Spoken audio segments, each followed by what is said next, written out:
Nature is made possible by the financial support of viewers like you. By Siemens, engineering solutions in electronic components and medical systems, telecommunications, energy and automation, Siemens. And by your gas company and America's gas industry, developing ways to use gas more efficiently for more than 160 million people across America.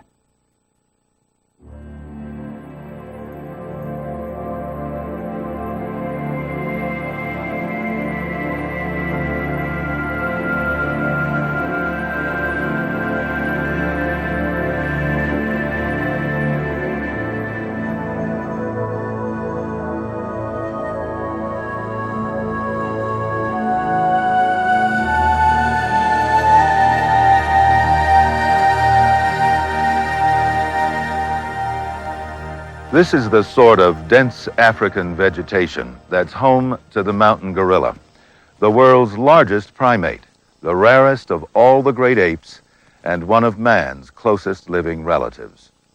But just as we humans have not been very kind to each other during our time on this planet, we have not been kind to the mountain gorilla.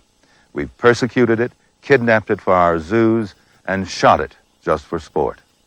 In recent decades, however, a small band of dedicated people has fought a good fight to protect the mountain gorilla and hopefully ensure its survival. Diane Fossey, for example, lived among them here in Africa for 18 years, sharing their daily lives almost as a member of the family. By the end of this hour, I think you will understand why mountain gorillas inspired such passion in Diane Fossey and others who have taken the time to get to know them.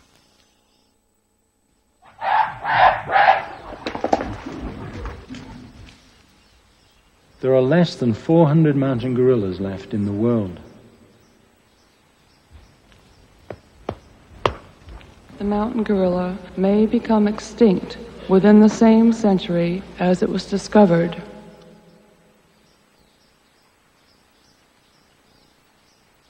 The future of the mountain gorilla is contingent upon the whims of man.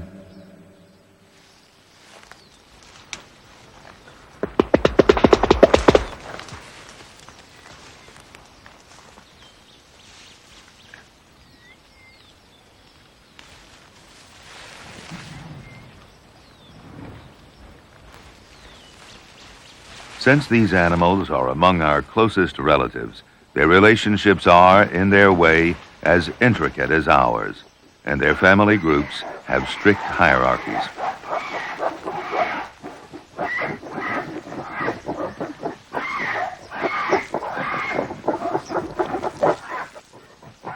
Their size, strength, intimidating chest beats, and screams led to the King Kong image. This is unkind and undeserved, for gorillas are shy and gentle and have no real enemies other than humans. Their bright eyes suggest great intelligence, and for the infants, play forms the main part of the daily routine.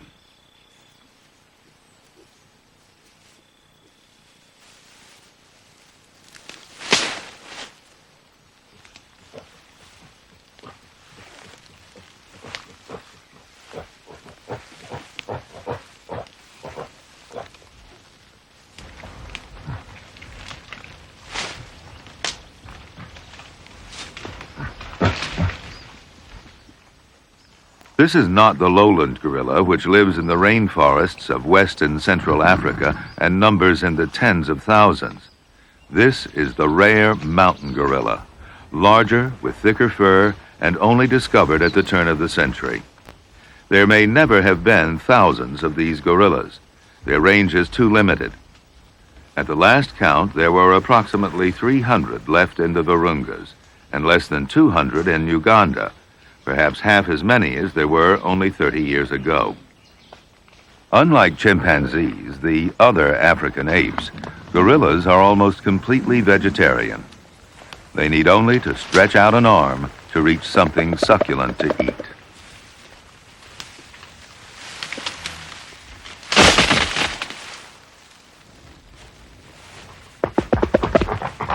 It's not only the infants that play, Adult males indulge in play fights, an important social activity that may help to establish an individual's standing in the group.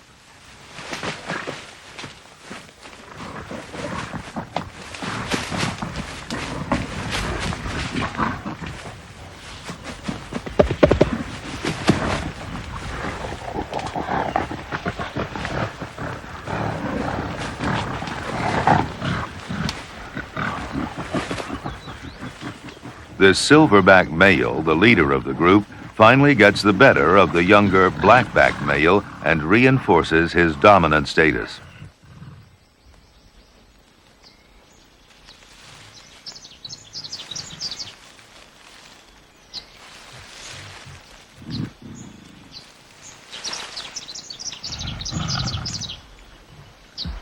Encounters with other animals are infrequent.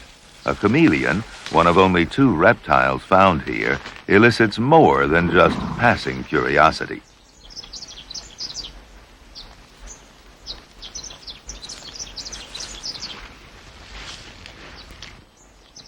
The Virungas are a chain of 6 inactive volcanoes in the mountains of Central Africa, at the point where Rwanda, Zaire, and Uganda meet. The mountain gorilla's conservation area is tiny, some 25 miles long by about 8 miles wide, with another smaller area in Uganda separate from the rest.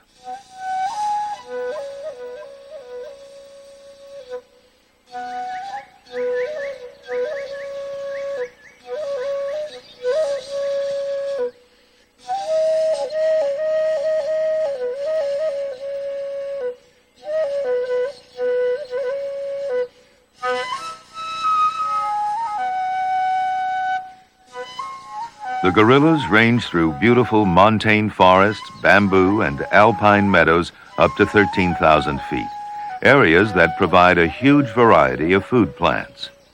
The highest volcano is Mount Karisimbi at 14,800 feet.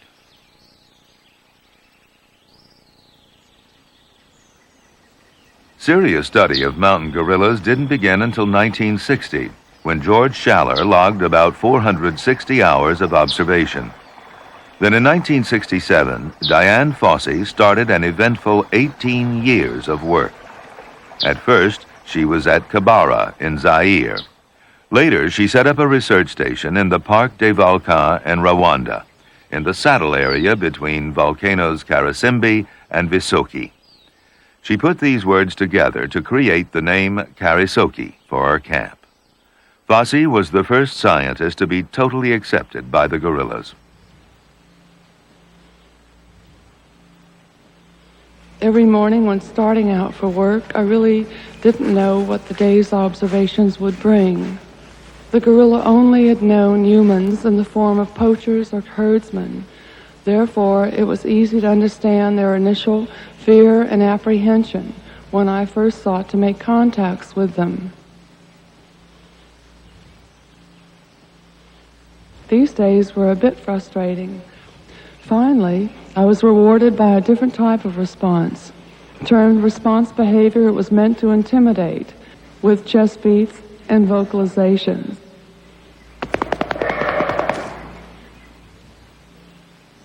Slowly, over the years, all the animals of Group 4 were approaching very closely, simply because of their own initiative and the sense of curiosity.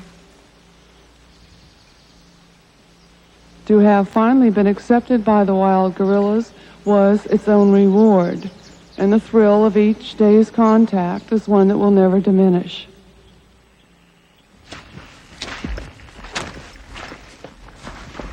It was a young male gorilla Fossey called Peanuts, who one day had enough confidence to reach out and touch her outstretched hand. An incredible moment, the first ever peaceable contact with a wild gorilla, and an experience she never forgot.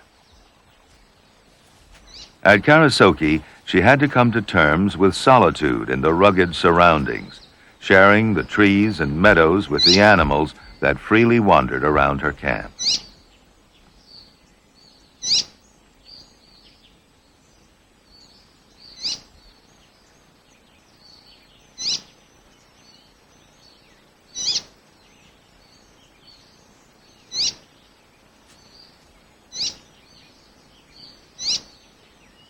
The forest and mountains, which seemed so magical to her in the beginning, later became a source of exhaustion and discomfort.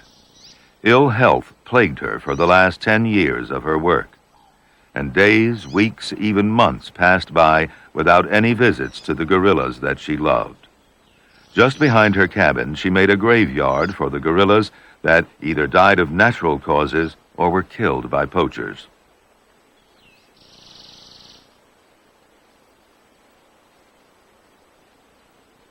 As she came to know the gorillas, she named them all individually.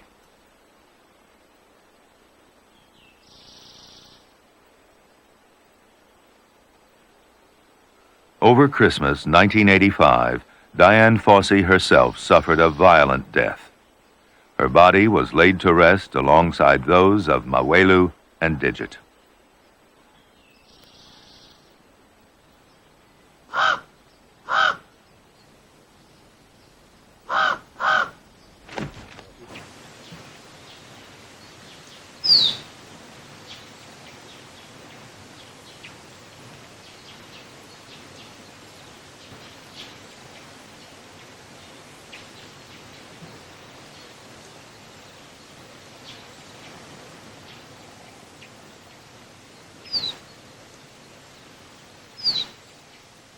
Following Fossey's death, the Rwandan men who worked with her did not give up.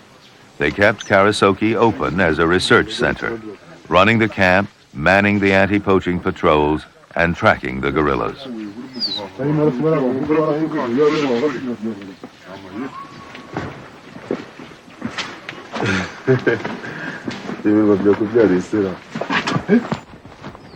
Scientists from around the world have continued the studies that Fossey began in 1969, coming to stay and work at the research center she founded. Dr. Alan Goodall, as director of Karasoke, coordinates anti-poaching activities with Park Service personnel who patrol the area.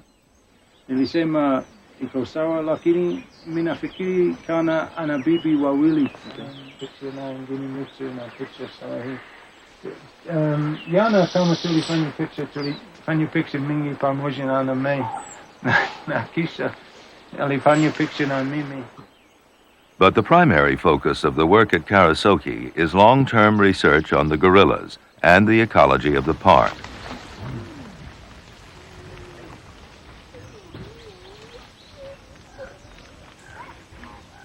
A study on the structure of gorilla family groups and the role of the females is being carried out by zoologist Pascal Zicot.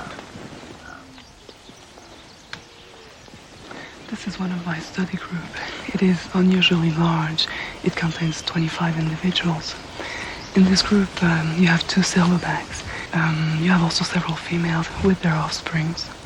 And these offsprings are going to stay in the group until they reach sexual maturity, after which they're expected to leave. Leaving the group could be nature's way of mixing individuals and helping to prevent inbreeding. But until they leave, the young males and females enjoy a mainly peaceful existence with close, often tender relationships with their parents and other members of the group, resting, playing, and grooming one another. Departing males gradually will try to form their own groups by attracting females from established ones. Sometimes it's a female in estrus that initiates mating, and the male obliges. A male becomes a sexually mature silverback between the ages of 12 to 15, developing a saddle of silvery white fur and a tall crest. If he's the only silverback in the group, he doesn't have to guard her against a competing male. A successful pairing will mean a new baby in 8.5 to 9 months.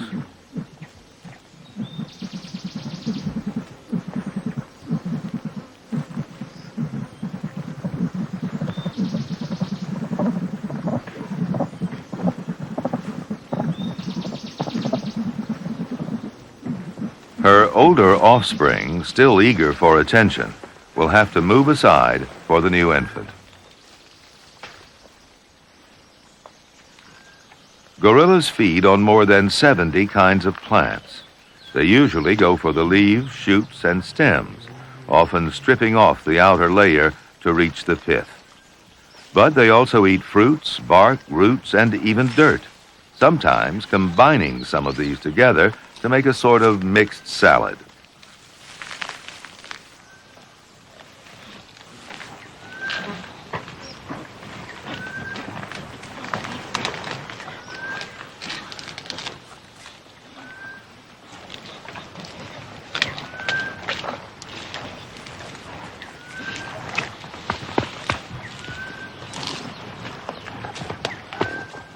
Goosegrass, nettles, thistle. To a human, many of their food items are bitter or astringent.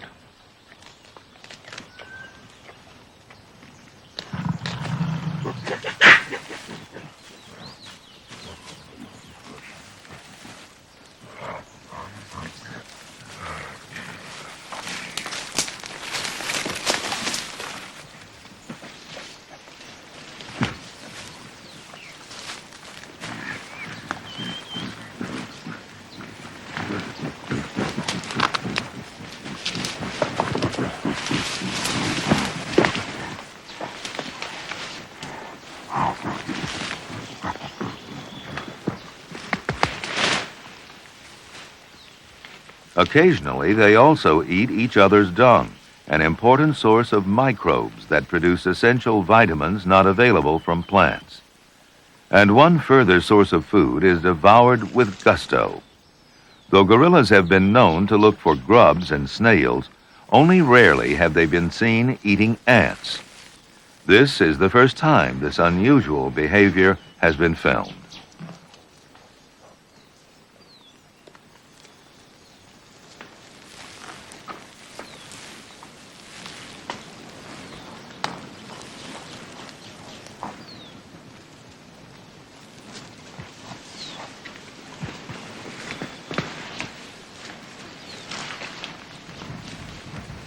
Safari ants bite painfully, and it's only a matter of time before some, at least, find their way through the thick fur to the skin. Then it's all a gorilla can do to grab a handful of the delicacy and run.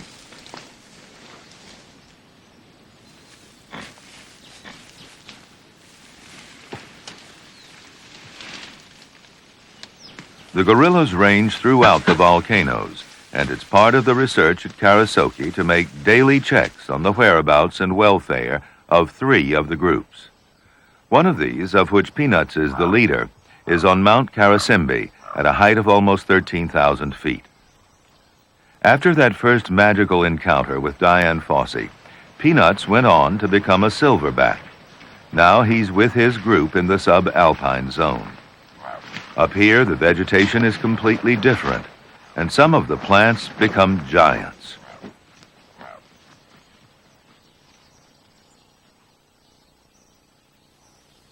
It's a difficult place to track gorillas because they don't leave much of a trail. So, unless it's known roughly where they were the day before, there may be little hope of finding them at all. An outstanding tracker for many years, Name Alphonse, accompanied by Alan Goodall, hopes to find Peanuts and his group. We've just found the night nests where they slept last night. So let's go and have a closer look.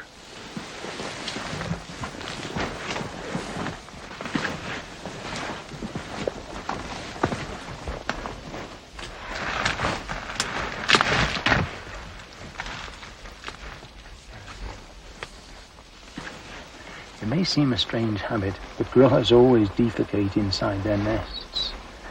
I'm not sure whose nest this is, but judging by some of the hairs here, it looks as though it could be the nest of the silverback. All we've got to do now is find today's trail and follow that to where they are. Tigendi. Normally, from the night nest, there's a trail of broken plant material and fresh dung leading to the gorillas. But if they don't want to be seen, they can blend silently into the vegetation.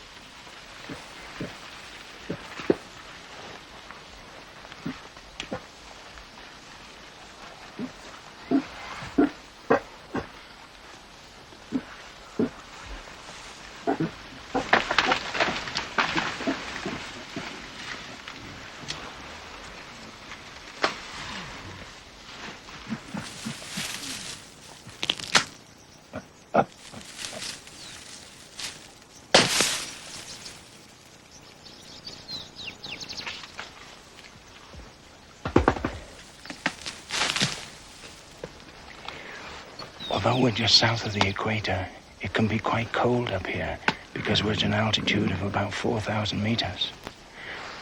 It's a popular misconception that the gorillas have been forced up into these higher altitudes by human pressure from down below.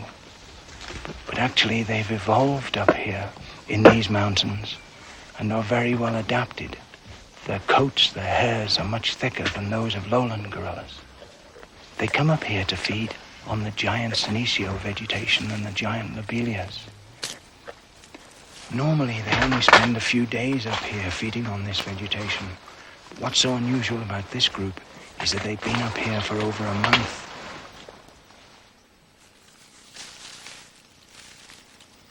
That Peanuts had stayed up high for so long indicated that something was seriously wrong. Perhaps it was because he was ill, and the particular vegetation here offered certain nutritional benefits. Although the star of that first memorable contact with Dian Fossey, he has spent a life marked by illness or infection. His troubles began with a terrible injury to his eye and face during a fight in 1971 when he was only 10 years old. Peanuts has an unusual group with only 7 animals in it, and 6 of those are males. The one female will not reach sexual maturity for another 2 years. For some reason, Peanuts was never very successful in either attracting females or keeping them, and so far as is known, he has no offspring.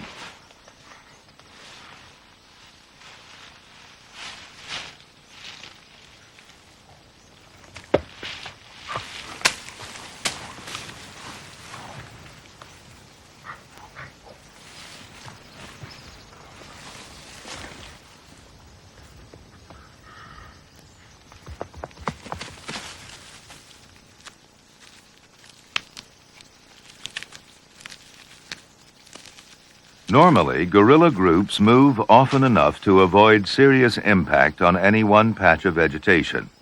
But with Peanuts' extended stay here, the giant senecias are beginning to show signs of wear.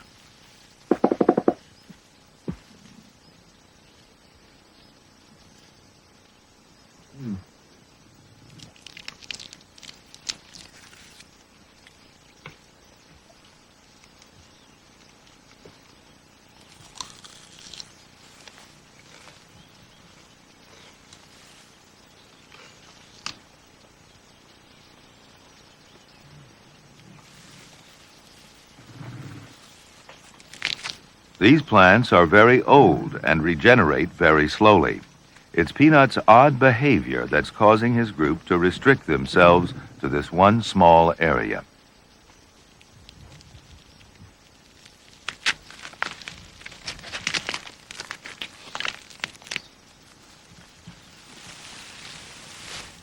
Although the gorilla groups range through different zones, some show a preference for certain food plants. 2 groups spend much of their time near the border of the park and sometimes wander outside its boundaries. To keep the gorillas safe inside the conservation area, a fence is being built along certain sections of the park's boundaries. It's an ambitious undertaking that will only succeed through the dedication of both the park warden, Canisius Sharon Berry, and the Mountain Gorilla Project headed by Craig Shawley. The Mountain Gorilla Project was founded in 1979 by a consortium of environmental groups and the Rwandan Park Service. The objectives of the project were to reduce poaching, develop tourism, and increase local awareness of the value of conservation through an educational outreach program.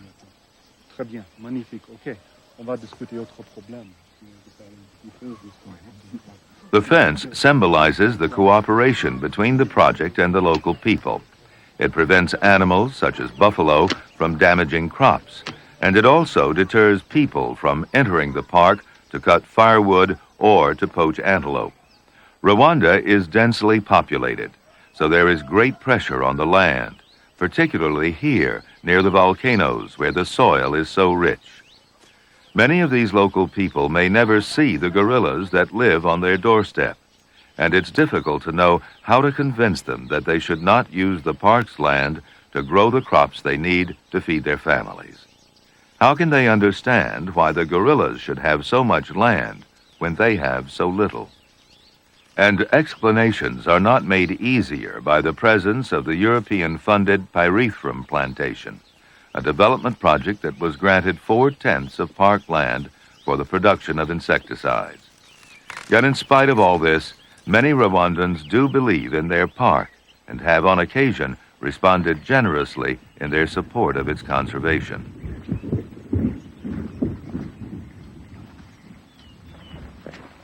Craig Shawley believes very strongly in supporting the needs of the people and striking a balance between them and conservation. But there's no room for error with the tiny population of mountain gorillas living in such close proximity to people. It's a conservation dilemma that's becoming all too familiar throughout the world. The future of the land and all its native animals and plants teeters on a knife edge.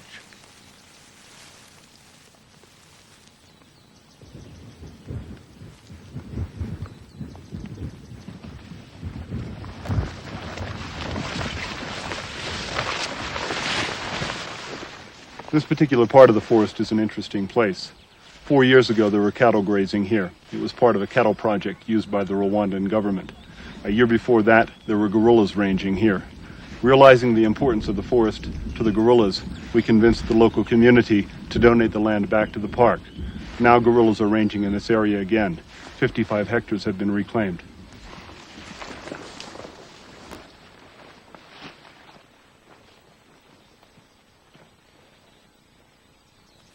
Such positive conservation steps offer a glimmer of hope for the remaining 500 or so mountain gorillas.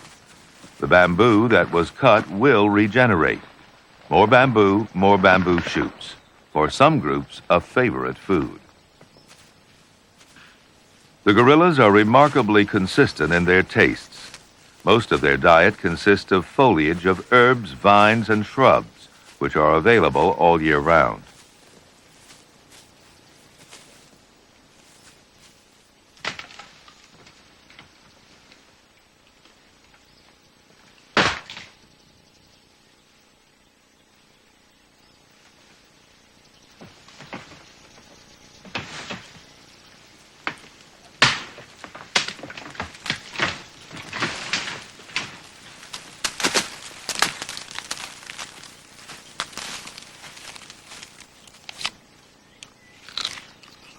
Of all the important food plants, only bamboo shoots are seasonal, but when they are available, the gorillas gorge themselves. An adult female will eat about 40 pounds in a day, but an adult silverback, twice the size, will put away an incredible 75 pounds of food.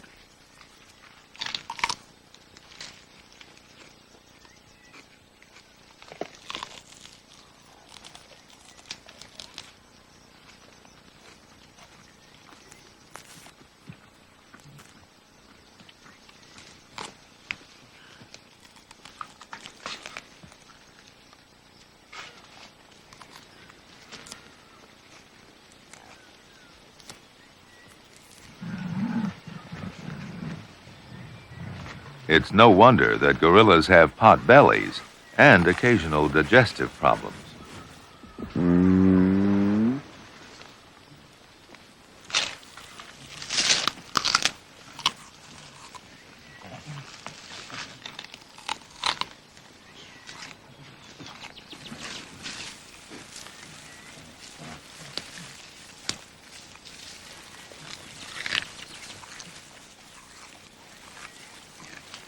Feeding is interrupted by frequent rest periods, a good time for socializing.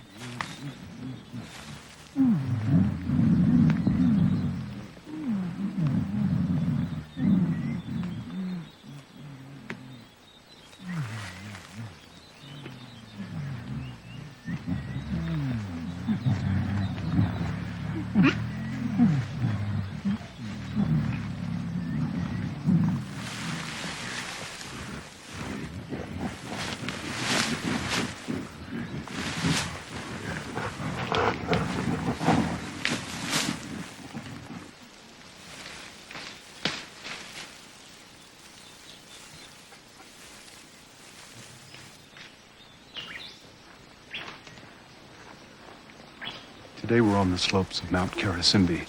This is the range of the Sousa group. As far as we know, it's the largest group of mountain gorillas in the world. Yesterday there were 29, today there are 30.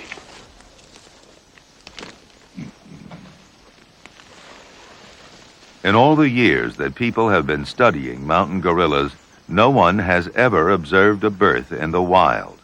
So it's a very rare privilege to see a baby so young, maybe only 2 or 3 hours old. The umbilical cord is still attached, and its fur is not yet dry.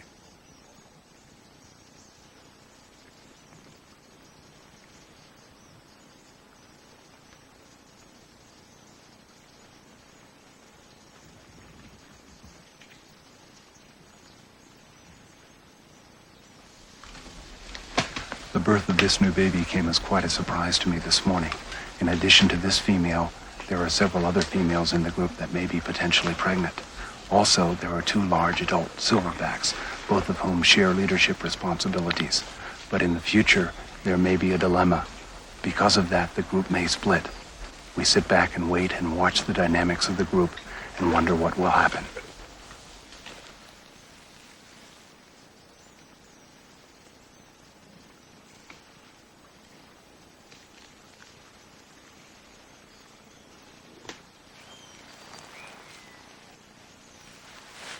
The tenderness between mother and newborn infant is obvious.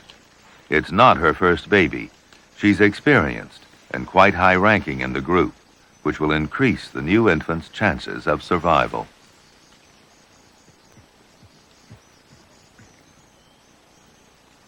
One-quarter of all babies may die within the first few years of their lives because of weakness or disease.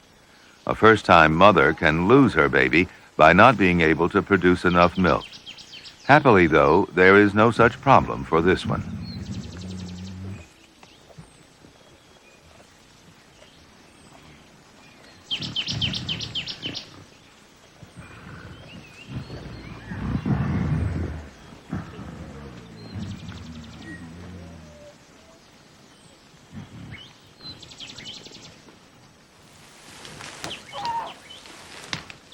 The silverback will protect infants and females from obvious sources of danger, but the mother also has to be protective.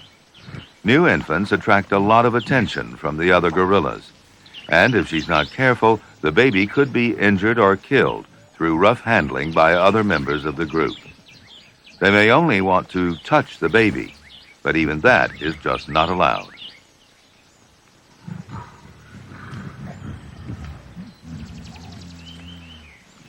An adolescent wanting to play can be very persistent and may not realize its own strength, but an experienced mother can fend off such potentially dangerous encounters.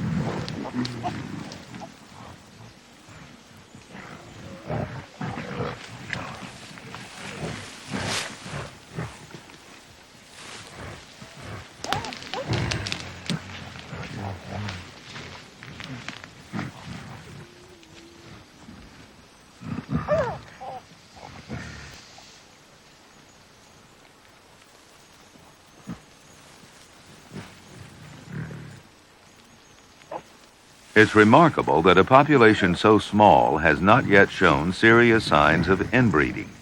The gorillas actually seem to have developed some resistance to such problems.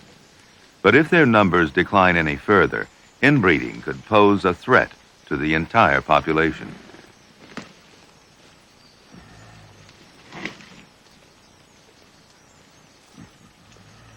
In a world already loaded against them, visits to the bamboo zone near the park border can be extremely dangerous.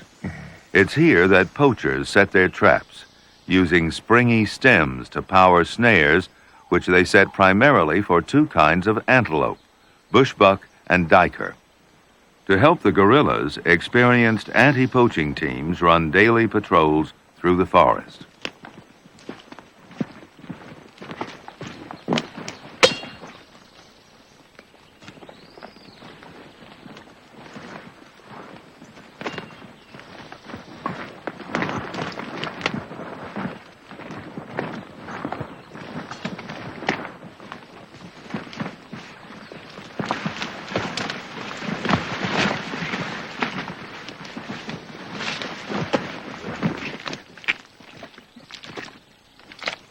Park Service and Mountain Gorilla Project personnel have been doing this difficult work for many years.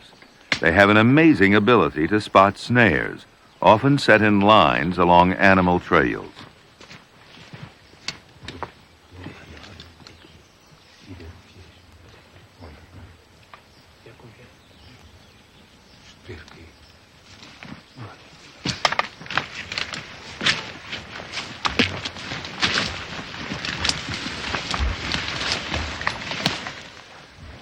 Ça c'était hier. Non, ça, je pense que c'est pour hier. Non, c'est ce matin. C'est ce matin, oui. C'est ce matin. Ok. On va le couper. On va chercher des autres. From the 1960s until 1984, gorillas were killed by poachers to service a macabre tourist trade in gorilla parts, hands for ashtrays, and heads as souvenirs. But even though that has been stopped, the gorillas still suffer. In 1988 alone, patrols found and cut 2,600 antelope traps.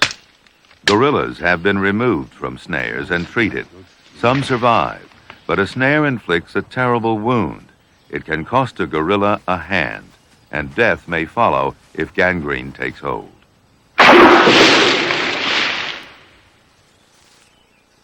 This scene was recorded on video by Craig Shalley and shows gorillas playing with a snare, which fortunately had been triggered without doing any harm.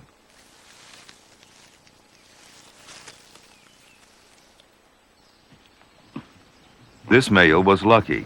A snare cost him his hand, but he manages quite well using the remaining one. Suzanne Abelgard, a veterinarian, checks on the gorilla's general welfare. I monitor 7 groups of habituated gorillas, and I try and visit each group about once every 2 weeks. Sometimes working here can be hard, climbing up and down volcanoes, getting home, soaking wet, cold, hungry. But I have to admit that it's all worthwhile in the end. The work is rewarding, but inevitably there are depressing days when tragedy strikes.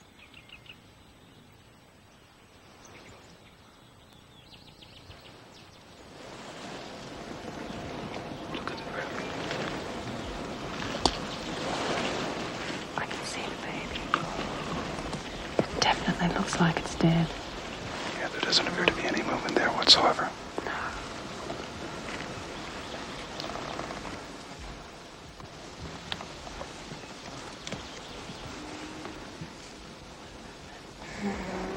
But she's still holding it in a pretty normal position. She's holding it normally.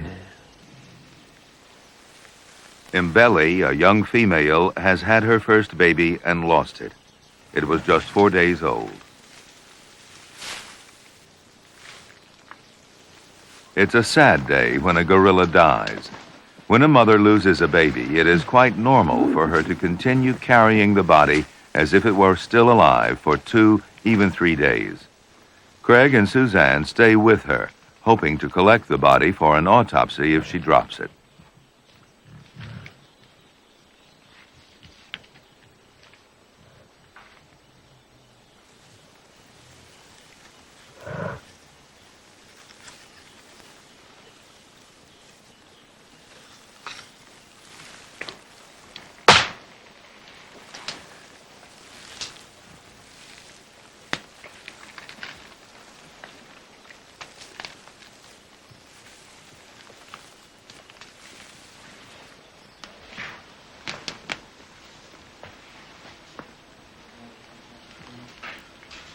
As time passes, Mbeli puts down the body of her baby more and more frequently. To reassure her, Craig imitates the calming sounds gorillas use when among each other.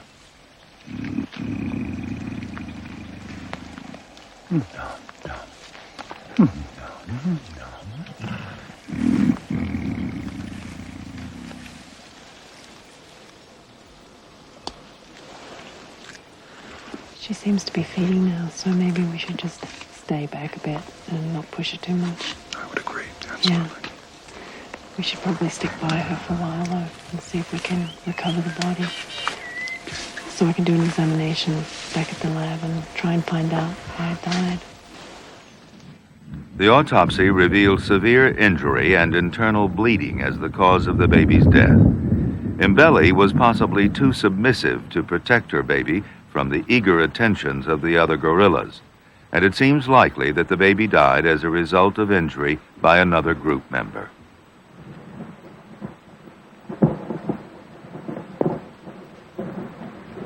In heavy rainfall, which is frequent, the gorillas stop feeding.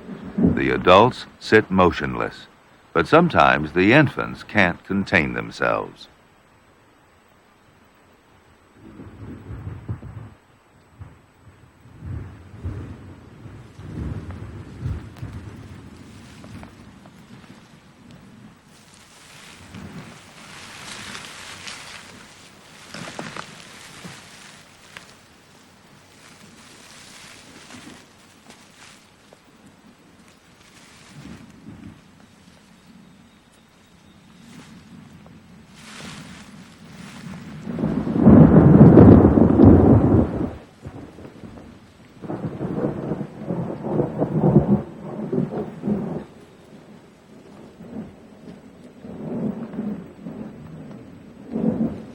As the afternoon draws on and the rain abates, the gorillas build their nests for the night.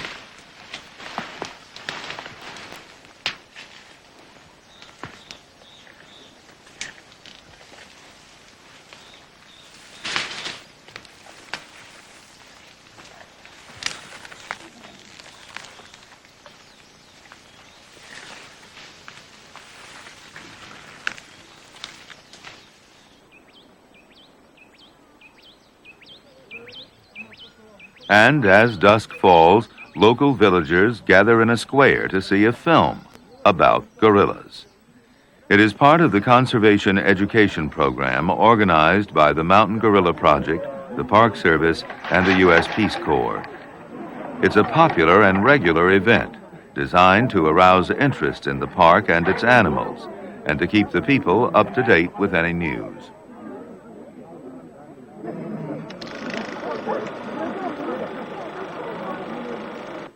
The film showings have been very successful in promoting conservation, and there has been a steady increase in the number of Rwandans who believe there is a benefit in keeping the park.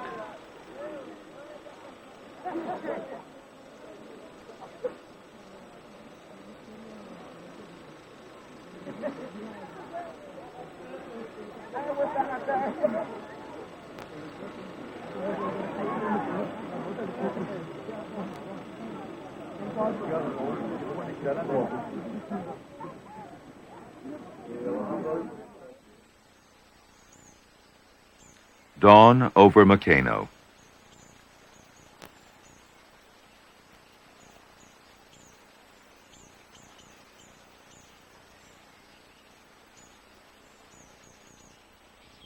At the edge of the park, a group of 6 tourists assembles.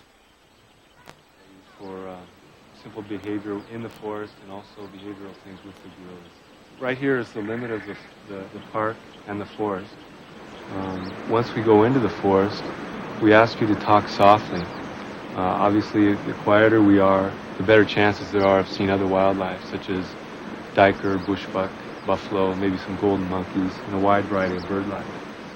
Okay, once we get to the gorillas, we want to stay again in a tight group, staying behind the guides and or myself, okay? And we really want to keep a distance, a minimal distance of 5 meters between the gorillas and ourselves. This is our biggest defense mechanism against disease transmission to the gorillas.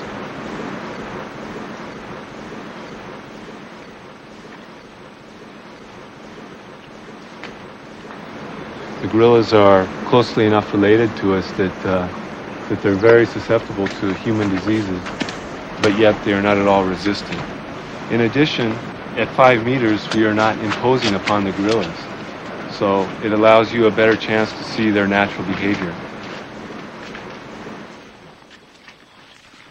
The tourists spend only 1 hour with the gorillas, but there's rarely any disappointment. This group has 13 animals, 1 adult male silverback, 5 adult females, 5 juveniles, and 2 young infants.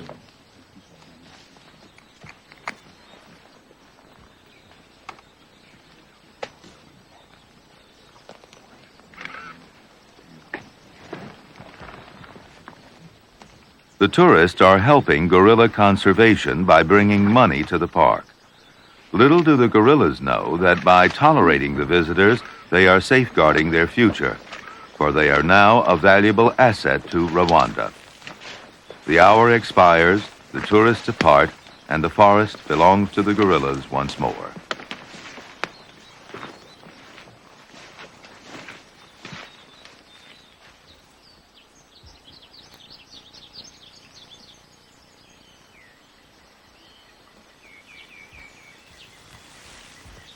The difficult question is, how far can conservation management be taken? The future of the mountain gorillas is still uncertain. But to what extent should we interfere with wild animals in order to save them? Every step can and does raise new problems. Do frequent visits by people upset natural behavior patterns? How great is the risk of transmitting human disease? Should the vet intervene to help weak or sickly animals? Do we actually know enough to do what we're doing? For now, every management strategy is considered, and research continues to further knowledge not only of the gorillas, but of the park as a whole.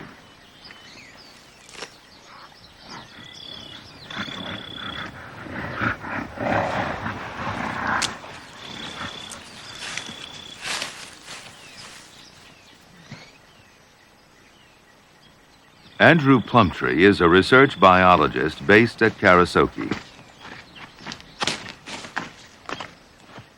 His project is to study 5 of the species of herbivores in the park, like these Cape buffalo.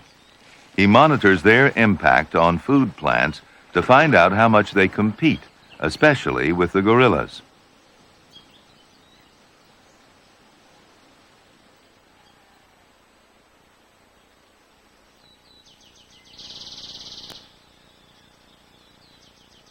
Another study is looking at the rare and beautiful golden monkeys, a subspecies of guenon, which are found only in the Virunga Mountains and 2 other forests nearby. Little is known about these monkeys, and this is the first time they have been filmed.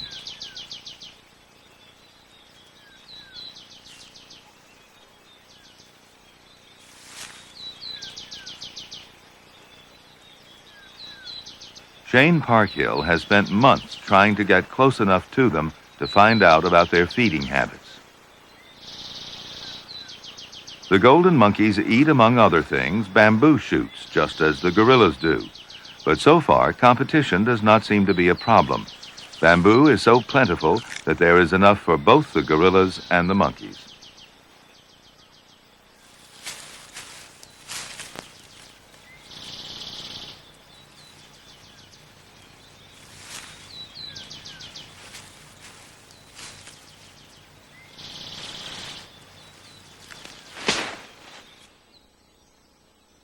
Mikeno, the oldest Virunga volcano, now extinct.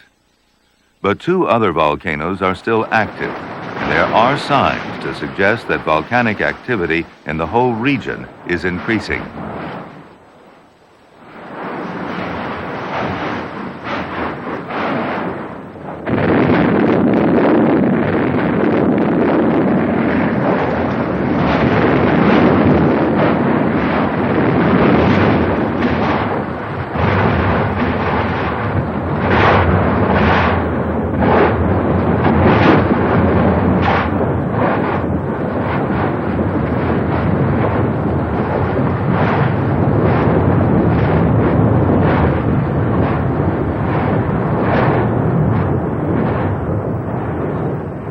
This is a new cone on the flanks of an active volcano in adjacent Zaire.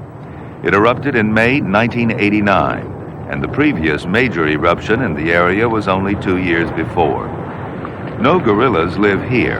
In fact, the new eruptions are separated from the park by a narrow strip of cultivation and settlements.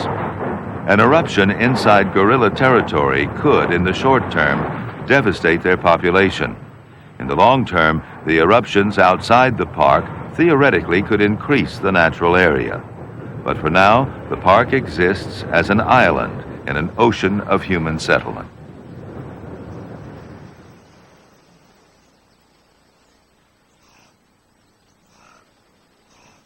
In many parts of Africa, and indeed the world, the story is a familiar one. Dwindling animal populations in natural areas that become smaller year by year. The pressures are obvious, but exploiting the conservation area will not help the people if the population continues to grow at its present rate. Already, the population of Rwanda is the densest in Africa. 95% of the people live by agriculture, placing immense demands on the land, demands that will only increase as time goes on. Tourism, while not a complete solution, offers an alternative way of earning income.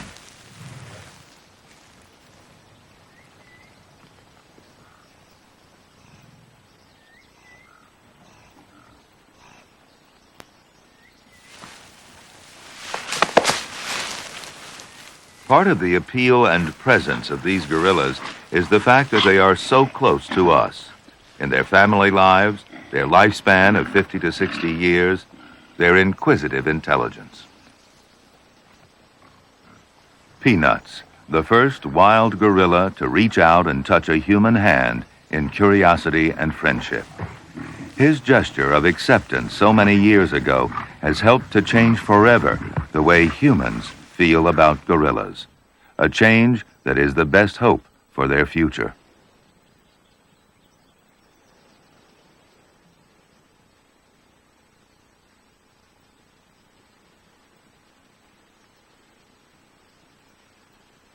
While this film was being made, Peanut's ill health grew steadily worse.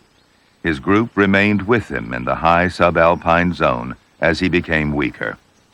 Finally, on the 1st of May, after several days of not moving from his night nest, he died.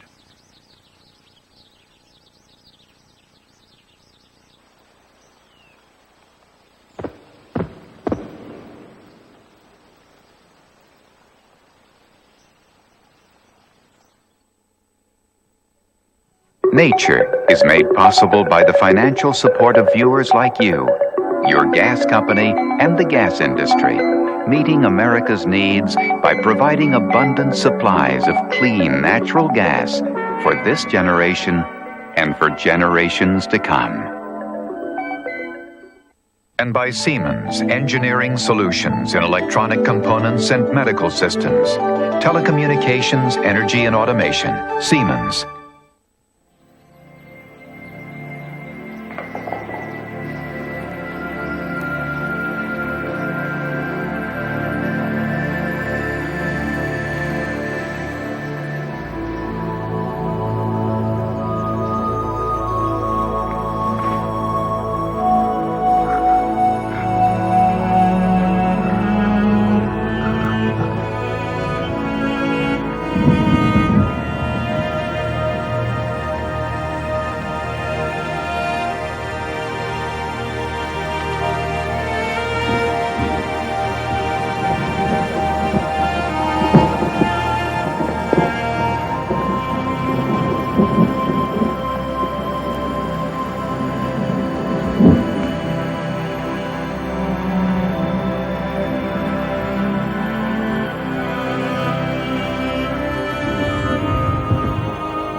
This is PBS.